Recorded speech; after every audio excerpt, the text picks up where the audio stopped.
Atau siapa yang ingin bersama beliau di surga? Kita semua ingin bersama Nabi di surga.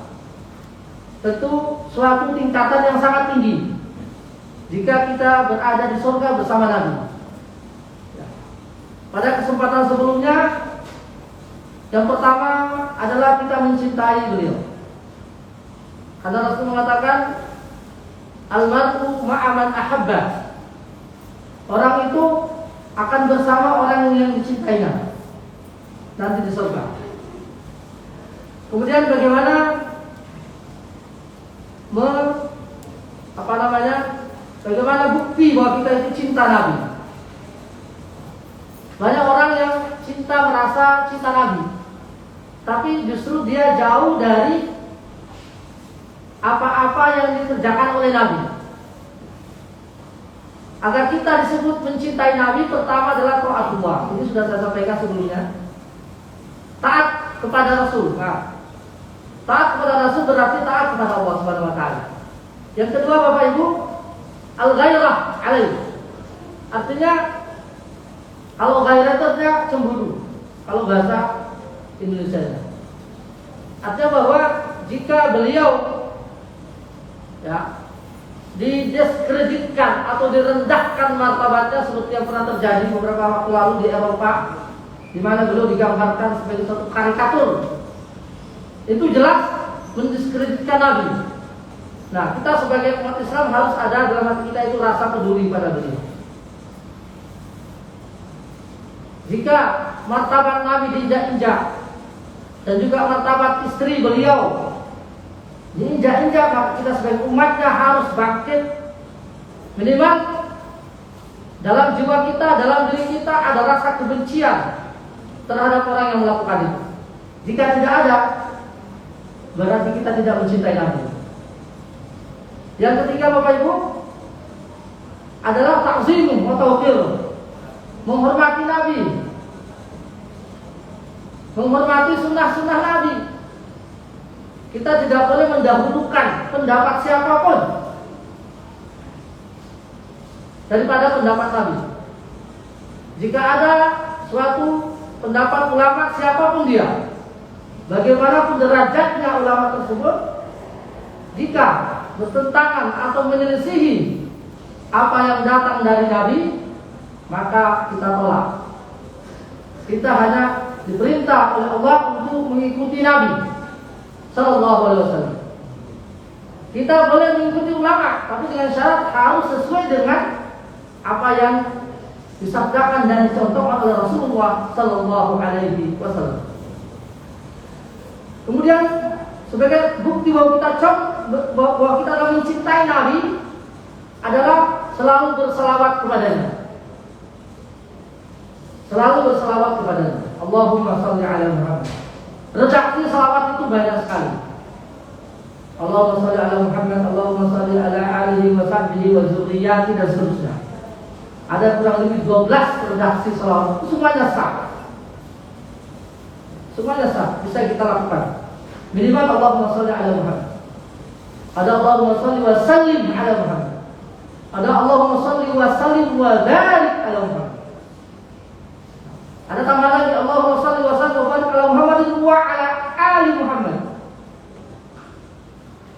Jadi redaksi selawat itu banyak sekali.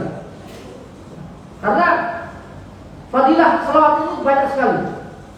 Fadilahnya, di antaranya yang hadis sahih Rasulullah SAW bersabda, "Man shalla 'alayya salata sallallahu alaihi biha 'ashra." Barang siapa yang mengucap salawat kepadaku, kata Rasul, maka Allah membalasnya dengan 10 salawat. Dan salawat Nabi tidak perlu berwudu, tidak perlu suci. Mohon maaf, orang yang sedang wanita yang sedang uzur pun boleh salawat Nabi. Karena dia bukan ayat, dia bukan ayat suci Quran, dia hanya salawat. Tidak perlu berwudu, tidak perlu menghadap kiblat. Kita bisa lakukan kapan saja. Ketika kita belajar, ketika kita duduk, ketika kita sedang naik motor, kita salawat kepada Allahumma shalli ala Muhammad. Ini hadis sahih. Barang siapa yang bersalawat Nabi 1 kali salawat, maka Allah membalasnya 10 kali. Bahkan sebagian ulama mengatakan Mengucap satu salawat itu lebih afdal daripada kita berdoa sendiri. Kalau kita berdoa mungkin hanya satu fadilahnya, tapi kalau kita salat Nabi 10 balasannya. Berarti kalau satu hari kita salat 10 kali sudah 100. Kita dibalas oleh Allah dengan 10 kali salawat. Nah, kemudian Rasul pernah bersabda bahwa di antara ciri orang yang bakhil itu, kata beliau, ketika nama aku disebut, dia tidak bersalawat kepadaku. Mari kita selalu bersalawat kepada Nabi Sallallahu Alaihi Wasallam. Kemudian Bapak Ibu rahmat Allah Subhanahu Wa Taala, termasuk bukti bahwa kita cinta kepada beliau adalah rasa rindu kita kepada beliau. Asyauqu ilaihi wa liqa'ihi, ingin jumpa dengan beliau dan juga ingin berjumpa dan bertemu dengan beliau. Maka suatu ketika Rasulullah SAW berjalan di kuburan Baqi, ya, beliau mengucap salam kepada ahli kubur. Assalamualaikum warahmatullahi wabarakatuh. Antum salamuna wa nahnu bil athar, kalian telah mendahului kami dan kami juga akan menyusul. Tapi saat itu beliau mengucapkan satu kata-kata, wadidtu an alqa bi ikhwani. Dalam keterangan hadis itu disebutkan bahwa beliau mengucapkan ini ya menjelang kematiannya. Saudaraku, kata beliau. Sahabat bertanya, ya Rasulullah, alasna ikhwanukum, bukankah kami ini yang sekarang berada di sisimu adalah saudara-saudaramu? Kata para sahabat, qala antum ashabi walakin ikhwani alladhi sayakunu ba'dakum yu'minuna bi wa lam yarawni. Sallallahu alaihi wasallam. Artinya, kalian itu sahabatku, kata Nabi. Tapi saudara-saudaraku seiman adalah orang yang akan datang setelah kalian, yang mereka belum pernah sama sekali berjumpa dengan aku, kata beliau. Tetapi mereka percaya kepada, meskipun belum melihat aku. Kita ini adalah ikhwan, saudara-saudara Rasulullah SAW seiman. Nahnu ikhwan Rasulullah. Kita adalah saudara-saudara Rasulullah seiman. Itu hadis mengatakan. Tentu dengan persyaratan selalu melaksanakan sunnah-sunnah beliau dan juga menjauhi apa yang menjadi larangan beliau. Kemudian Bapak Ibu rahmati Allah Subhanahu wa Ta'ala, termasuk bukti kita mencintai Nabi adalah hubbu man ahabbahu Rasul min bashar aw ghairi. Artinya, termasuk bukti cinta kita kepada Nabi adalah mencintai apa yang dicintai oleh beliau. Apakah itu manusia atau yang lain? Rasulullah sangat menghormati, mencintai para sahabat. Nah, kita juga harus mencintai para sahabat. Sebagai bukti cinta kita kepada Nabi, ada sekelompok manusia mengaku cinta Rasul, tapi mereka sangat benci kepada Abu Bakar radhiyallahu anhu. Mereka sangat benci kepada Umar. Bahkan mereka mengkafirkan Abu Bakar, mengkafirkan Umar, nauzubillah. Mengaku cinta Rasul tapi benci kepada Abu Bakar, itu percuma. Padahal seharusnya kalau dia mengaku cinta Rasul, dia harus cintai sahabat Nabi. Terutama dua sahabat utama, Abu Bakar, Umar, dan juga Utsman dan Ali. Termasuk juga ummahatul mukminin, Aisyah radhiyallahu anha, Khadijah dan seterusnya. Kita mencintai Ahlul Bait Nabi sallallahu alaihi wasallam. Kita menghormati, mencintai Ahlul Bait, kita menghormati dan mencintai sahabat Nabi sallallahu alaihi wasallam. Abu Bakar, Umar, Utsman, Umar, Abu Bakar, Umar, Utsman, Ali, dan juga sahabat-sahabat Nabi yang dijamin masuk surga. Karena Nabi mencintai mereka. Rasul mengatakan, la tasubbu ashab. Jangan sekali-kali kalian mencela sahabat. Walau anna ahadakum anfaqa misla Uhudin zahaban ma balagha mudda ahadin wala nisfa. Yang artinya jangan kalian sekali-kali mencela sahabatku, kata Nabi. seandainya di antara kalian itu bernafkah atau bersedekah sebesar gunung Uhud, yang sangat besar itu emas, ya. Jika dibandingkan nilai sedekah yang disedekahkan oleh sahabat kepada Nabi, ya, bandingannya adalah kalian bersedekah satu gunung Uhud, mereka hanya satu mulut, satu genggam saja. Bahkan separuhnya masih lebih tinggi mereka. Artinya bahwa mereka ini adalah manusia mulia, sahabat Nabi Shallallahu Alaihi Wasallam. Maka kita syuknya membaca sirah mereka, membaca perjalanan hidup para sahabat. Selain kita juga membaca sejarah hidup Nabi Shallallahu Alaihi Wasallam. Bapak Muhammad Allah Subhanahu Wa Taala. Kemudian di antara orang yang akan bersama Nabi, selain yang pertama tadi adalah orang yang mencintai Nabi, yang kedua adalah orang yang selalu menyantuni anak yatim. Kafalatul yatim. Kafalatul yatim, menyayangi, menyantuni, membiayai, memelihara anak yatim. Itu adalah orang yang akan bersama Nabi nanti di surga. Seperti hadis sahih riwayat Muslim dari hadis Abi Hurairah radhiyallahu anhu. Qala Nabi sallallahu alaihi wasallam, "Ana wa kafilul yatim." Ya, ana wa kafilul yatim hakada.